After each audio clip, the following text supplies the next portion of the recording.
Starts at $999 for 128 GB storage and $1,179 for 512 GB storage. The Pixel 7 Pro costs a bit more than last year's model.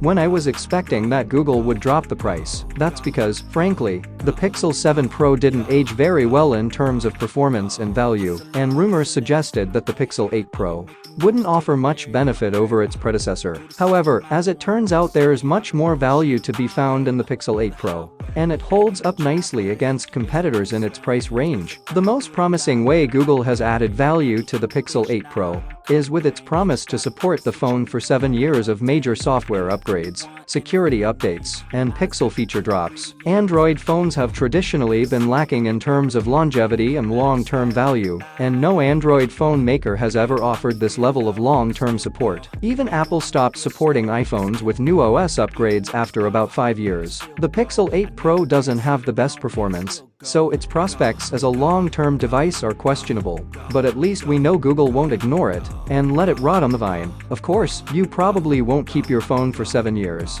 but when it comes time to trade or sell it, it should hold its value better because of Google's support commitment. And there are other reasons why this phone is worth more than last year's model. The Pixel 8 Pro has a fantastic display, brighter and sharper than those on the iPhone 15 Pro Max and Galaxy S23 Plus. The phone also has the largest battery of the bunch, and battery life lived up to Google's promises during my review period. The cameras are better in many ways, but the specs can get a bit esoteric and hard to explain. Needless to say, they take much better photos than before, and the new AI editing tools are incredibly impressive.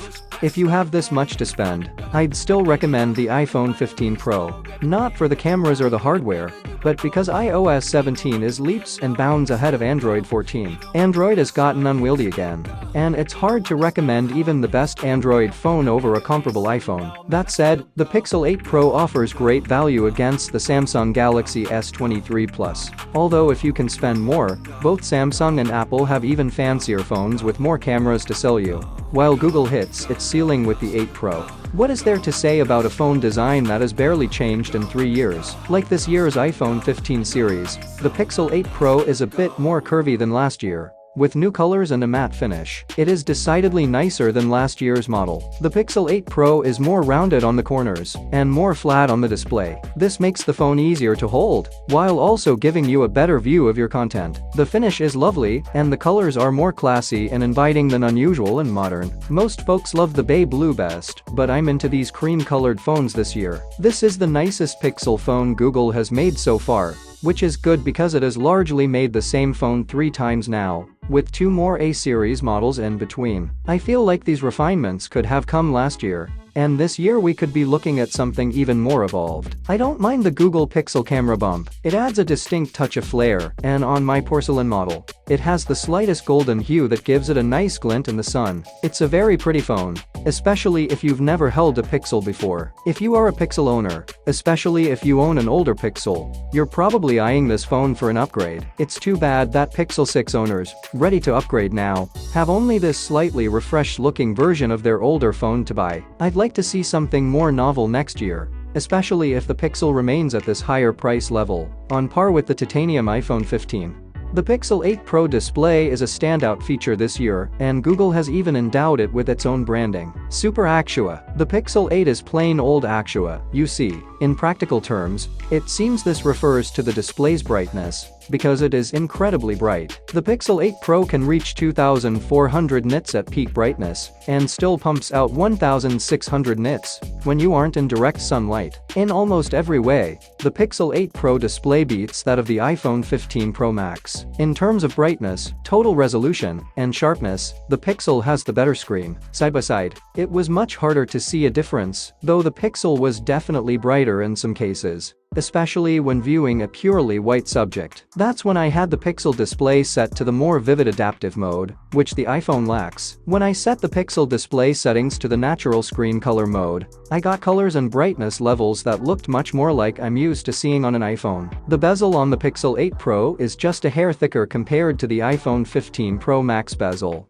but the smaller punch-hole camera is much less intrusive than Apple's Dynamic Island, no matter how much Apple makes it dance and sing. There are a few bright spots in the Pixel 8 Pro's software improvements couched in the machine learning and AI direction that Google is taking. The new call screening feature works impeccably well. I tried calling my Pixel 8 Pro from another number, and the voice sounded natural, if a bit too casual. But that's a good problem. The new AI wallpaper is surprisingly interesting. It seems limited at first, since it isn't actually a free-for-all generative AI creating images. You might choose an imaginary scene of a surreal bicycle made of flowers in shades of pink and purple. The bicycle, flowers, and color options are all part of a multiple-choice menu. The AI offered me 3 different fleece lighthouses in coral and tan. It is generative AI, after all, so the sky's the limit.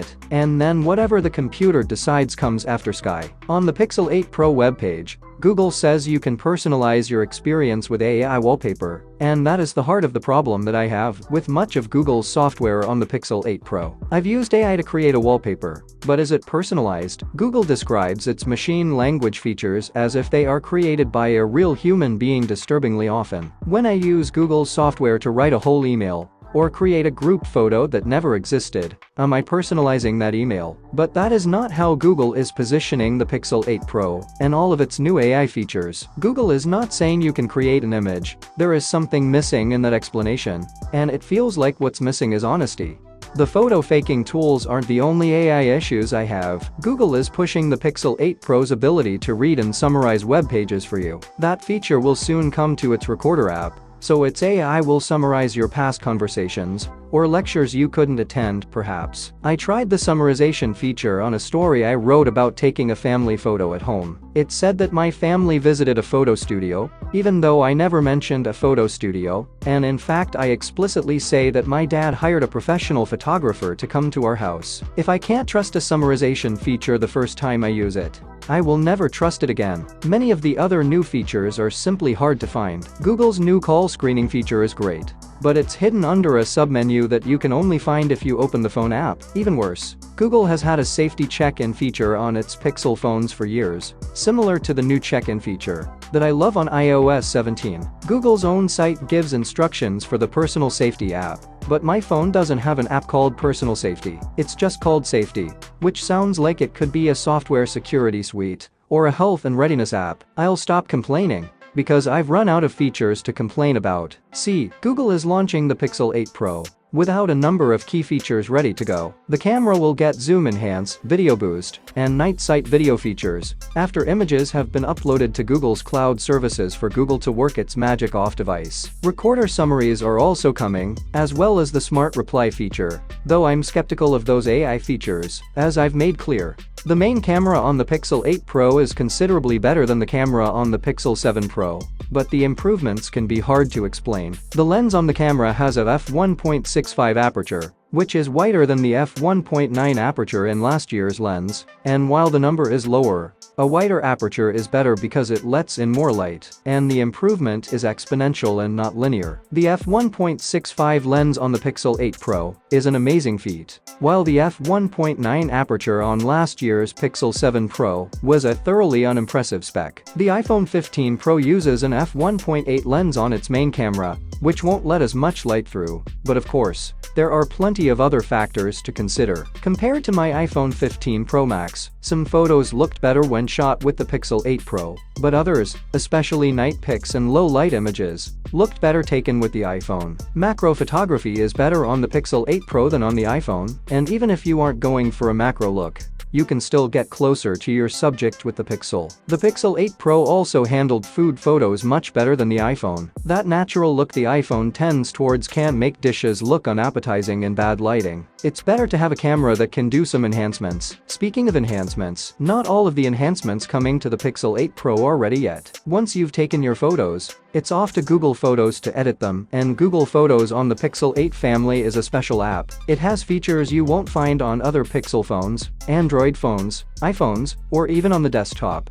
We've seen Magic Eraser before, but Google is taking this functionality to a new level with Magic Editor. When you launch Magic Editor by tapping the enticing, colorful button, Google opens a new suite of generative AI tools to help you fake your shots like a pro. You can still erase, and here Google does a much better job of creating a background to replace what's now missing. If you want to say you caught a bigger fish, you can just grab the fish in the photo and spread your fingers to make it grow. I erased a shadow from my photo of some ice cream at night, and a portion of a sign went missing, replaced with a blank, white wall. There's reason to be cautious and reason to be disturbed by the ease and capriciousness with which Google launches these powerful machine learning features. But for now the quality doesn't quite justify the fear. For now, though, I'd say Google is just focused on trying to get its promised features out the door. Performance is tough to measure on a Pixel phone. In terms of raw performance, pushing games and graphics to new heights, the Pixel 8 Pro does just fine. But it won't win any competitions. It handled all of my favorite games and ran high-resolution videos smoothly.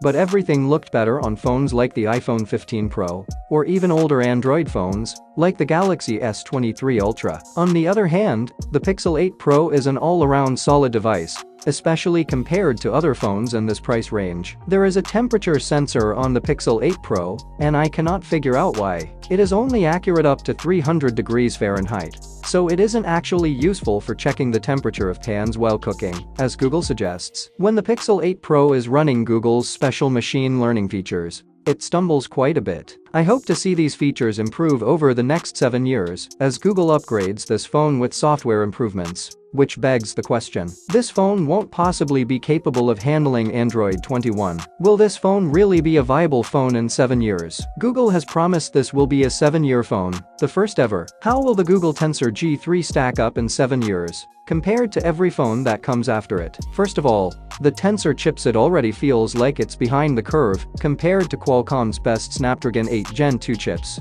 and no phone maker using Qualcomm is offering more than 5 years of major software updates. And the Tensor doesn't even begin to compare to Apple's A17 Pro chipset, which actually feels like it could last 7 years, though Apple has never made that explicit promise. Second, Google has a terrible track record when it comes to supporting its own products and keeping promises. Google offered a Pixel Pass upgrade program with the Pixel 6, promising an upgrade after 24 months. If you subscribe to the program, the Pixel 8 should have been the phone subscribers received. Maybe Google will support this phone for 7 years for real, giving it every software upgrade and every new feature that it invents between now and 2030. Or maybe this phone will only get a portion of those upgrades and new features every now and then. Or maybe Google will invent an entirely new class of Android for old phones like this one. We just don't know, and Google hasn't established a record of trust when it comes to longevity and long-term support. Battery life on Pixel phones gets better every year, and I'm happy to report that the Pixel 8 Pro had no trouble lasting through a full day of use. That should come as no surprise, since it has a larger battery than either the Samsung Galaxy S23 Plus or the Apple iPhone 15 Pro Max. Google really packed in the biggest cell it could fit. And you'll need to buy a gaming phone to find bigger. The power management can be quite aggressive. That screen is bright, but Google keeps it dialed down to a healthy brightness that won't strain your eyes or drain the battery too much. There are plenty of baked-in power management features as well. You can choose the standard battery saver or the extreme battery saver, which limits more apps and background processes. There's also an enigmatic adaptive battery feature that's turned on by default. All the better, because that battery really lasts. The Pixel 8 Pro charges at a respectable 30W, which meant I had a full battery within an hour and 50% in 30 minutes. Still, there's some room for improvement, especially if the battery is going to keep getting bigger. Google includes a USB-C cable in the box and, oddly, a USB-A to USB-C adapter, but no wall charger. You need to buy a compatible power delivery charger or wireless stand. I used an Anker Nano charger, which can handle the fastest charging the Pixel can accept.